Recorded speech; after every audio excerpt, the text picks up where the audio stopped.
नमस्कार, micro FM में आपका स्वागत है। आज सुनिए रवीन्द्रनाथ टैगोर द्वारा लिखी कहानी काबुली वाला।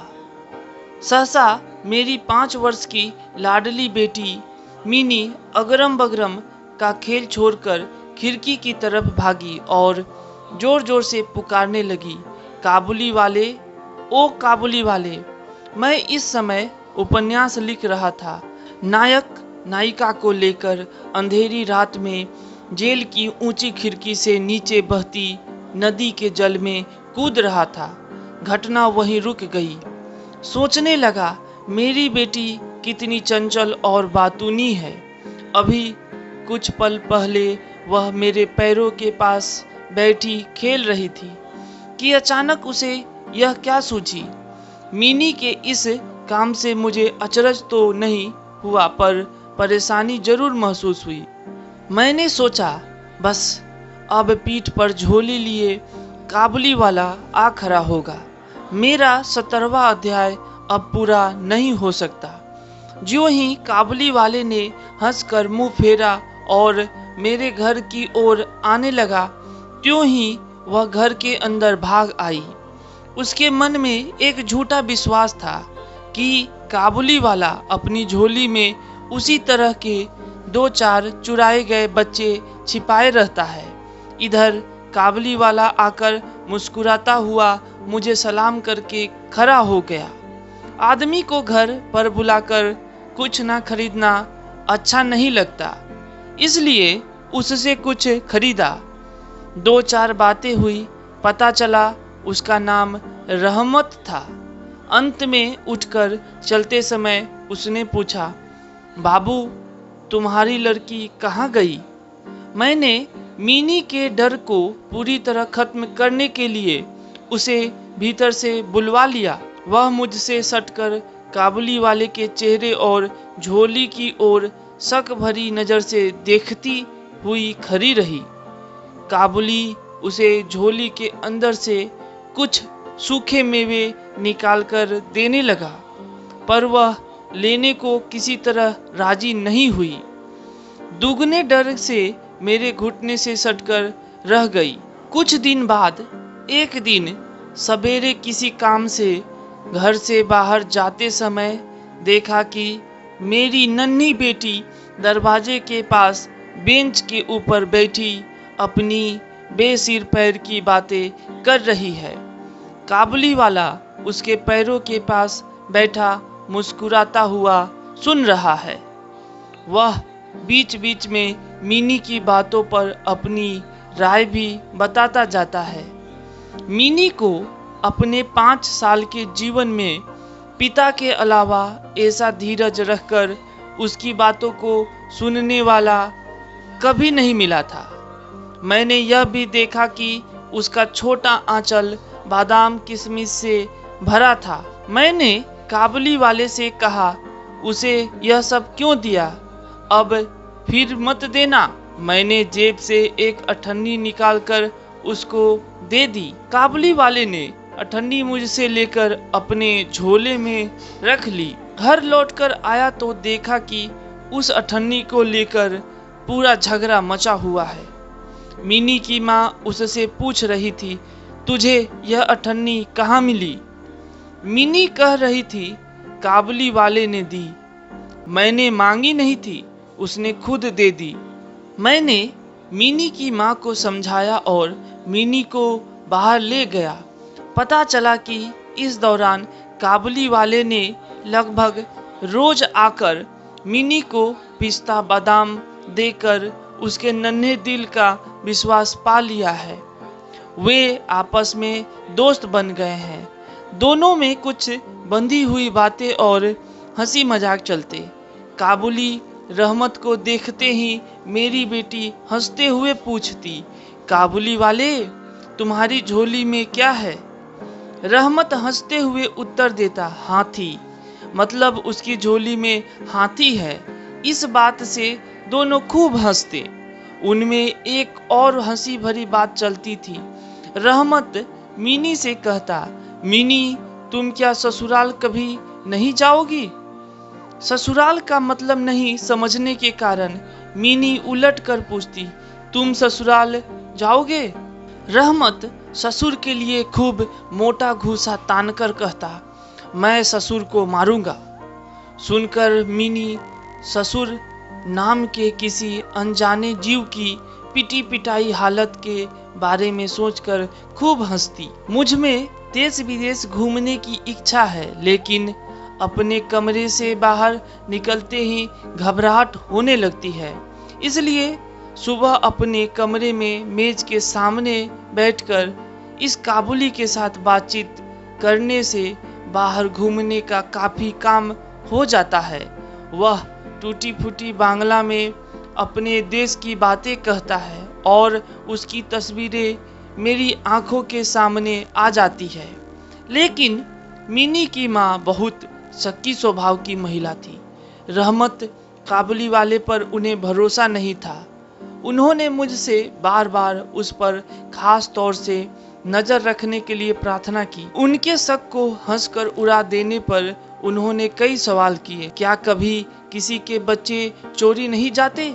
एक लंबे चौड़े काबुली के लिए एक छोटे से बच्चे को चुरा ले जाना क्या बिल्कुल नामुमकिन है? मुझे मानना पड़ा कि ये बातें नामुमकिन नहीं है, लेकिन मैं इस कारण भले मानस रहमत को घर आने से मना नहीं कर सकता था। हर वर्ष माघ के महीने के बीचों बीच रहमत अपने देश चला जाता। इस समय वह अपना सारा उधार रुपया वसूल करने में जुटा रहता, लेकिन फिर भी एक बार वह मिनी से जरूर मिल जाता। जिस दिन सुबह समय नहीं मिलता तो शाम को आ पहुंचता। कभी कभी अंधेरे कमरे में उसे बैठा देखकर सचमुच भय सा लगता, लेकिन जब उन दोनों की भोली भाली बातें सुनता तो हृदय प्रसन्नता से भर उठता। एक दिन सवेरे मैं अपने कमरे में बैठा पढ़ रहा था, तभी सड़क पर बड़े जोर का हल्ला सुनाई पड़ा। आंख उठाई तो देखा दो पहरे वाले अपने रहमत को बांधे लिए आ रहे हैं। उसके पीछे तमाशबीन लड़कों की टोली चली आ रही है। रहमत के शरीर और कपड़ों पर खून के दाग हैं। एक पहरे वाले के हाथ में खून से सना छुरा है। मैंने बाहर आकर पहरे वालों को रोककर पूछा, मामला क्या है? मालूम हुआ कि हमारे एक पड़ोसी ने रामपुरी चादर के लिए रहमत से कुछ रुपया उधार लिया था। उसने झूठ बोलकर रुपया उधार लिया था तथा रुपया देने से इनकार कर दिया और इसी बात को लेकर कहा सुनी करते करते रहमत ने उसके छुरा भोंक दिया। रहमत उस झूठे आदमी को तरह तरह की गालियां दे रहा था।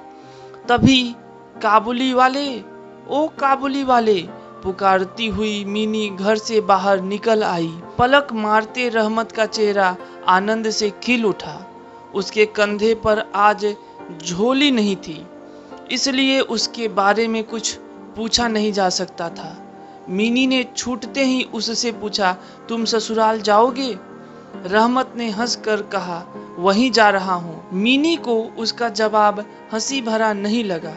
वह हाथ दिखाकर बोला, ससुर को मारता, पर क्या करूं, हाथ बंधे हैं। छुरा मारने के अपराध में रहमत को कई वर्ष की जेल हो गई। मैं उसकी बात करीब करीब भूल गया। मिनी भी उसे जल्दी भूल गई। धीरे धीरे उसके नए मित्र बनते गए। उम्र बढ़ने के साथ एक एक करके सखियां जुटने लगी। मेरे साथ भी अब वह पहले जैसी बातचीत नहीं करती। मैंने तो उसके साथ एक प्रकार की कुट्टी कर ली थी। बहुत सुहावनी सुबह थी। आज मेरे घर में शहनाई बज उठी थी। उसके स्वर मेरे हृदय को अंदर से रुला रहे थे। मेरी लाडली बेटी मुझसे विदा होने जा रही थी। आज मेरी मिनी का विवाह था। सवेरे से ही विवाह की तैयारियां हो रही थी। मैं बाहर के कमरे में बैठा हिसाब देख रहा था। तभी रहमत आकर सलाम करके खड़ा हो गया। मैं पहले उसे पहचान नहीं सका। उसके पास ना वह झोली थी, ना उसके वे लंबे बाल। शरीर भी कमजोर हो गया था। आखिर उसकी हंसी देखकर उसे पहचाना। मैंने कहा, क्यों रे रहमत, कब छूटा? उसने कहा, कल शाम को जेल से छूटा हूँ। बात सुनकर कानों में जैसे खटका हुआ। आज के शुभ दिन यह आदमी यहाँ से चला जाता तो अच्छा होता। मैंने उससे कहा, आज हमारे घर में एक काम है, मुझे बहुत से काम करने हैं, आज तुम जाओ। बात सुनते ही वह चल दिया और दरवाजे के पास पहुंचकर बोला, क्या एक बार मुन्नी को नहीं देख सकूंगा? शायद उसे विश्वास था मिनी अब भी वैसी ही होगी, नन्ही सी बच्ची जो पहले की तरह ही काबुली वाले कहती हुई दौड़ी आएगी, बच्चों जैसी हंसी भरी बातें करेगी। वह पहले की तरह उसके लिए किसी से मांग चांग कर एक डिब्बा अंगूर और किशमिश बादाम लाया था। मैंने कहा, आज घर में काम है, वह किसी से मिल नहीं सकेगी। वह दुखी मन से सलाम बाबू कहकर दरवाजे के बाहर चला गया। मुझे अपने मन में ना जाने कैसा एक दर्द महसूस हुआ। सोचा उसे वापस बुलवा लूं, तभी देखा वह खुद लौटा आ रहा है।